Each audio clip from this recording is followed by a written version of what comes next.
Northeast Ohio's #1 choice for news. Cleveland's own Fox 8 News.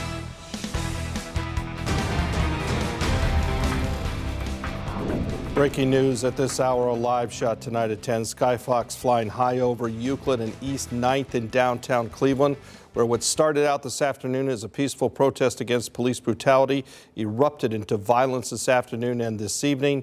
There has been looting at the CVS near East 9th and Euclid tonight. Rioters inside. Windows have been smashed in several businesses downtown near Playhouse Square. Cars were burned near the Justice Center earlier today.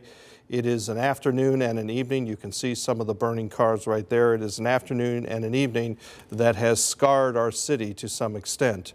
Meantime, the National Guard has been activated and a curfew is in place for downtown Cleveland. There were just 2 of several vehicles. They were police cars that were put on fire this afternoon around downtown Cleveland during the demonstrations. The air has also been filled with pepper spray and tear gas for much of the evening as both police and several protesters released canisters. And as day turned into night, a few vandals shattered windows, as we said, at several businesses downtown, while others climbed through the broken glass to loot, making off with whatever they could possibly grab. It has been a tense day, not only here in Cleveland, but across our nation, and protests continue over the death of George Floyd at the hands of a Minneapolis police officer. Good evening. Welcome to Fox 8 News at 10. I'm Bill Sheil. You've seen the clashes between police and protesters in and around downtown Cleveland. And tonight, as we said, the National Guard has been activated in Cleveland and a curfew is now in effect in downtown. So here is the area that is under the curfew, what the city calls its central business district. Mayor Frank Jackson signed a civil emergency order at 7:15 tonight, which put the curfew into effect both for tonight and for tomorrow night from 8 in the evening until 8 in the morning. Again, what started out as a peaceful demonstration against the killing of an unarmed black man by a Minneapolis police officer has turned into chaos tonight with several stores downtown looted. And as you've seen, cars set on fire. Governor Mike DeWine has activated the National Guard to help restore order here, saying, "We will not stand with those who inflict pain or cause destruction." Fox 8's Dave Nethers was in the middle of much of what happened today, including in the midst of pepper spray and tear gas, and he joins us now live. We're glad you're safe, Dave. What'd you see today? Quite a day, Bill, and exactly as you said, this all actually started out with what was genuinely a very passionate but peaceful demonstration to add voices from Cleveland to the national frustration over any abuse of force following the death of George Floyd in Minnesota. And then it quickly escalated to this. Cleveland police cars burned near the downtown Justice Center as officers exchanged tear gas canisters with restless demonstrators. The officers using flashbang devices and pepper spray to disperse the crowd. The demonstrations beginning earlier in the afternoon at the Free Stand. Hundreds voicing their outrage over what many believe to be the unjustified deaths of unarmed African Americans at the hands of police. The crowd including the mother of Angela Miller, shot by a Cleveland police officer in 2007. Every time one person gets killed, the energy we have today, Amen. We need this energy every day. What happened with George Floyd is ridiculous. I watched the video and was enraged, basically. And the reactions that I've seen on social media trying to justify what the officers did is ridiculous. So that's a big reason why I'm here. Police prepared for anything. In the early hours, their only obvious presence on bicycles. Many here were hoping their voices will add to the national dialogue that has followed the death of Floyd in Minnesota and others, including Tamir Rice in Cleveland. The importance of Cleveland is the frustration with Tamir Rice, with the fact that Officer Brillo was allowed to walk after the murder of Timothy Russell and Melissa Williams. Greg Thomas of Euclid with his 10-year-old grandson. I wanted him to be able to stand on his own feet to see that people can be a coalition, and at the same time he has to stand and protest things that are not necessarily right. The peaceful crowd leaving the Free Stamp to move west downtown, Lakeside Avenue to the Justice Center, where the chanting continued. Some of the crowd banging on the front of the building, others throwing water bottles. Cleveland police shutting down traffic and asking residents to avoid coming into the city. Most here came hoping for an orderly demonstration.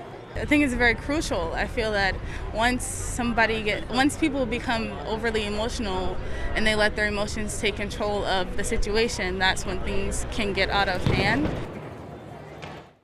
And they did get out of hand. And as the tear gas was being thrown, I actually caught up with several of the people who were at the earlier demonstration. And Bill, each of them expressed frustration over what they were seeing outside of the Justice Center there. One of those people actually told me, these people, the people who were causing the chaos, are not with us. Yeah, I want to take a picture. I think we have Sky Fox now. And Dave, I think you make a good point that we need to emphasize. The people who were out earlier today, they were looking to protest. The smaller group that's down here that are being dealt with now, was it your sense, were they looking to protest or were they just looking for trouble? No, I think a little of both. I think that they were, just my opinion, is that there were literally two groups out there. There were people who wanted to peacefully add to the dialogue, the national dialogue over George Floyd's death. But there were others who just seemed to want to incite something, to create a chaotic environment so they could actually, and in fact, one of those demonstrators actually came to me as this was exploding and said, the police are responsible for this. The police did this, as if they wanted to transfer the blame onto the police. And you had your cell phone knocked out of your hand. I mean, it did get tense for a few moments down there. Yes, it did. All right. We'll hear from you at 10:30. Glad you're safe, Dave. Yep. Thank you. The unrest today has left portions of our city scarred tonight. Local businesses were targeted throughout late afternoon as people smashed windows from the outside so they could loot the stores inside. Fox 8's Alex Stokes gives us a look at some of the damage that has been sustained. Alex? Yeah, and Bill, some of that looting still going on. Anyone still downtown, whether they are engaging actively in that activity or not, is subject to arrest. Cleveland police tweeted earlier as the curfew you mentioned earlier went into effect. Buses were brought in about an hour ago for those who may have chosen not to comply with the order. Left behind, though, a lot of debris. You're looking at video from late this afternoon as a window of Colossal Cupcakes on Euclid Avenue was repeatedly hit with a stool. Another person jumping through an already broken window. Our Fox 8's Melissa Reed spoke with the owner, Kelly Kanda, who tells us she rushed to close the store when she heard a crowd coming that way. She says people started throwing bricks and paint cans at her and the staff, so they barricaded themselves in a back bathroom and called police. When they arrived, she came out to see the decades-old business in ruin. Thankfully, no employees were hurt, but she says she was scared in so many ways. It's just that we just got through what I felt like we just got through what I had imagined would be our hardest time, which was the COVID crisis. Almost like we were getting into a celebratory phase. We were getting a lot of our sales back, and it was a beautiful day outside.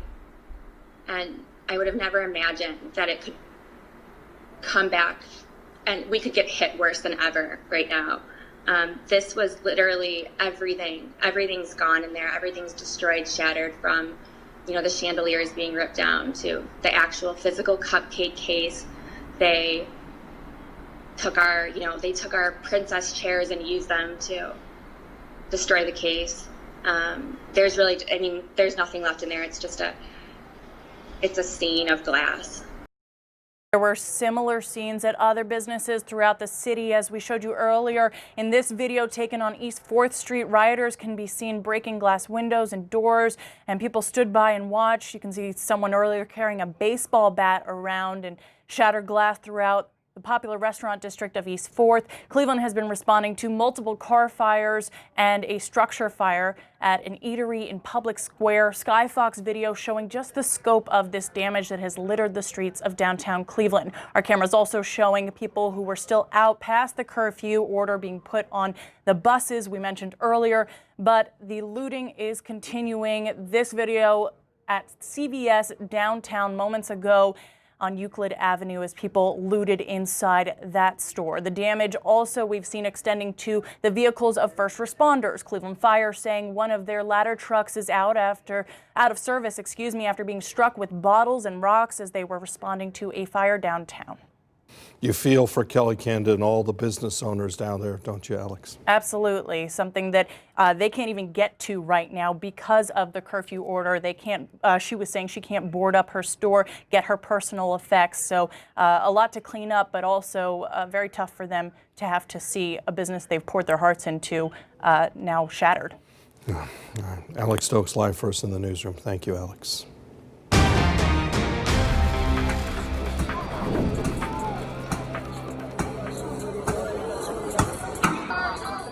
New video from the Fox 8i team showing what a witness recorded as rioters broke windows and doors of businesses. This is near the East 4th Street and Euclid Avenue district earlier tonight.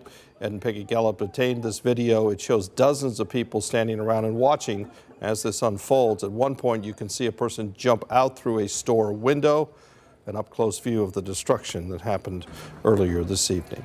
In Columbus, a third day in a row of clashes between police and protesters as well as looting led Governor Mike DeWine to announce he was taking action there as well.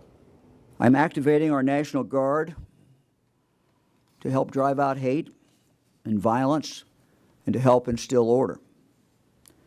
This is about the safety of our communities, our neighbors, our families, our friends.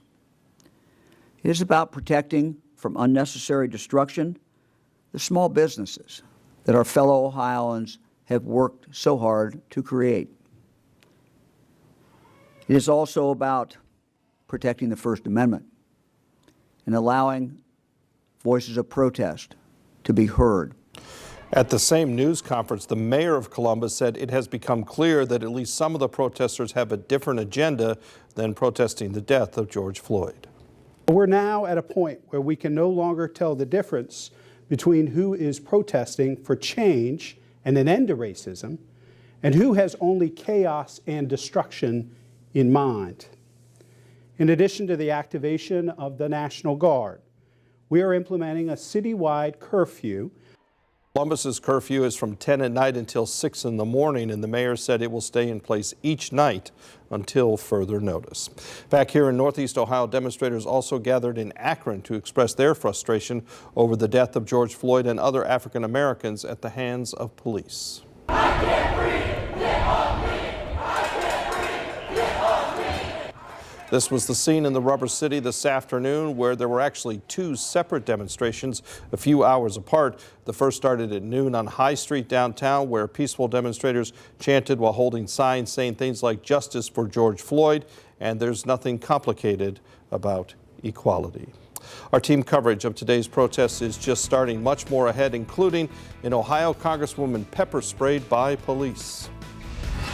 And more than I was pepper sprayed. Commissioner Kevin Boyce was able to pull me away and get me to a safer space. See the moment a member of Ohio's congressional delegation and several other elected officials had to seek cover in Columbus. Plus, we will delve deeper into what happened when what started out as a very peaceful and harmonious demonstration in downtown Cleveland quickly got out of hand this afternoon. And tonight, a live look at downtown Cleveland. A curfew is in effect. The National Guard has been called out. Looting has been taking place. And Cleveland police and authorities trying to get a hold of the downtown district and get it back into a safe spot. We will continue to monitor the situation live from Skyfox. Fox 8 News at 10 continues. Northeast Ohio's #1 choice for news. Cleveland's own Fox 8 News starts now. Skyfox flying over downtown Cleveland, where protesters and police clashed during a tense afternoon and evening, which led to the city enforcing a curfew tonight. You can see the tear gas there from outside the Justice Center late this afternoon. It evolved tonight into looting along East 9th Street as well as on Euclid Avenue and near East 4th Street. And this is the way it ended after what started out as an incredibly peaceful demonstration over the death of George Floyd at the hands of a Minneapolis police officer. In fact, Peaceful protests did erupt into violence and chaos this afternoon as police tried to restore order in a crowd of unruly demonstrators. Fox 8's Dave Netters was there when it all began and during the escalation when he was in the midst of both the tear gas and the pepper spray. Dave, back with us, fortunately safely here tonight in our studio. So take us through your day, Dave. Yeah, so a chaotic day, absolutely. It was about 1:30 this afternoon. A large group of passionate but very peaceful demonstrators gathered at the Free Stamp near City Hall in Cleveland, upset over the death of George Floyd in Minnesota and all instances of abuse by a police officer. And then that crowd started moving west toward the Justice Center. At some point, some of the people who had gathered in the crowd started throwing objects, including water bottles, at the building. They appeared to be attempting to break windows there. A small group of police in what looked like a SWAT gear were sent in. They tried dispersing the unruly crowd with pepper spray, and then things just quickly escalated. In a short period of time, police started using flashbangs. The police cars set on fire. Tear gas was exchanged. And those responsible for the escalation were actually cheering on those in the crowd every time one of those tear gas canisters was lobbed back at a police officer. When we talked in the newsroom, and I think earlier on the air, Dave, you've described them as almost two separate groups, that there was a time when the people from the original demonstration, they were trying to regroup. I think they even went back towards the Free Stamp. They were trying to get their original message out, but this second group was causing more chaos. That's the way it seems. And the people who had that peaceful demonstration very frustrated over the fact that this is distracting from what their intention. In fact, the trouble at the Justice Center was, as it was escalating, it appears as though dozens of the people from the original peaceful demonstration returned to that Free Stamp, attempting to reconstitute their intended purpose, to denounce any act of police brutality or abuse of power, and separate themselves from the escalating violence a few blocks away at the Justice Center. Some of them who I spoke with directly were extremely disappointed that the vandalism and the violence was distorting the voice that they hope to add to the national dialogue following the death of George Floyd. It's causing these demonstrations all over the country. And it also, correct me if I'm wrong, seems as though the people who were responsible for the damage and the escalation were not trying to be in any way disarmed by what the police were doing. There was, am I right, you were there, was there a sense that they were welcoming any sort of confrontation? Almost forcing the confrontation, in my opinion, but it's not just my opinion. As the first of the police cars was set on fire, I ran into former city Cleveland councilman Zach Reed on Lakeside Avenue, and it was his observation that the troublemakers were in it for the long haul. Each time the police tried dispersing them with pepper spray or tear gas, they would immediately rush back in and escalate. One of the demonstrators, in fact, shouted to me, "The police did this. They're responsible for this," somehow intending to shift the blame for the escalation on the police officers themselves. And in fact, at one point you were confronted when you were trying to go live on our Facebook page. Yeah, I was trying to show one of these police cars on fire and surrounded by some of the people who were responsible for all this violence, and they swatted the phone out of my hand as I was trying to do that. And that's very interesting to me because most of these people who were responsible for the violence or actually encouraging it, right, who were around me, all of them had their phones up in the air as if they were broadcasting this live to their followers. We're glad you and Howard and RJ, our crew that was down there, are safe. And thanks for the great reporting. Thank you, David. The unrest today has left portions of our city scarred tonight. Local businesses were targeted throughout the late afternoon as people smashed windows from the outside so they could go inside and loot the stores.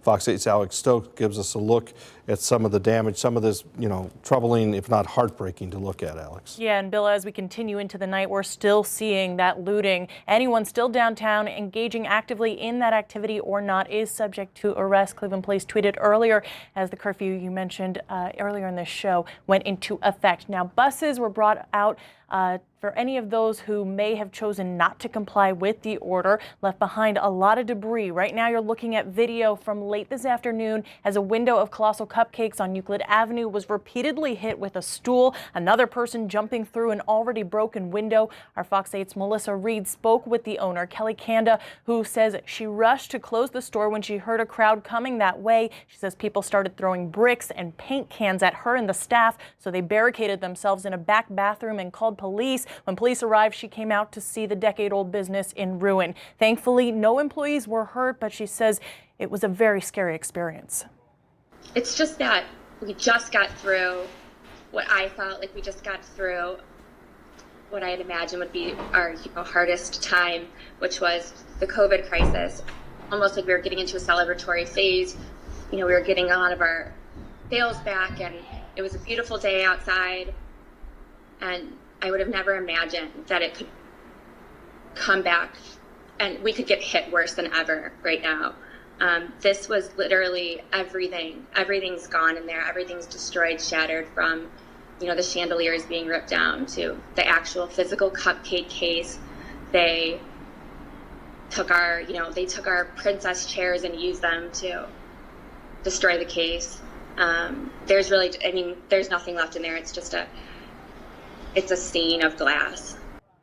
There were similar scenes at other businesses throughout the city. In this video taken on East 4th Street, rioters can be seen breaking glass windows and doors, and you can see the debris in that popular restaurant area as well. Now you're seeing the fires that Cleveland Fire say they continue to respond to, including a fire in a restaurant in the middle of Public Square. Again, shattered glass everywhere, debris everywhere. Sky Fox video showing the scope, and right now you can see the CVS on Euclid Avenue and East 9th being looted, people bringing out whatever they can, and that was just before 10 o'clock, so still continuing. Also, the damage we've seen extending to the vehicles of first responders. Cleveland Fire says one of their ladder trucks out of service after being struck with bottles and rocks as they were responding to a fire downtown. You feel for Kelly and all of those business owners tonight, and what they're trying to prevent, obviously, tonight is the destruction of more businesses. You do, and Mayor Jackson, as well as Police Chief Calvin Williams, issuing a statement just moments ago asking those business owners not to come back, to respect the curfew, despite, having this terrible thing happen to their livelihood. I want to see what happened to your business, but there is a curfew in effect. Alex Soak, live for us in the newsroom. Thank you. Still ahead, much more on the tense situation that continues downtown. And before we go, a quick recap. A day of protests among thousands of peaceful people overshadowed somewhat later tonight in Cleveland and other cities across the nation by small groups of people inciting violence as well as looting stores. Ohio Governor Mike DeWine has activated the National Guard here in Cleveland. A curfew is in effect until 8 o'clock tomorrow morning in the downtown central business district of Cleveland. The curfew will be in effect in that same district tomorrow night. Again, from 8 o'clock in the evening until 8 in the morning. This is Sky Fox video from earlier. You saw some of the looting taking place. Police now trying to restore peace and order in downtown Cleveland. That is all the time we have for Fox 8 News at 10. We will have the very latest on these protests and the aftermath tomorrow morning on Fox 8 News starting at 7 a.m. We are covering it for you. Thank you for joining us this evening, and good night.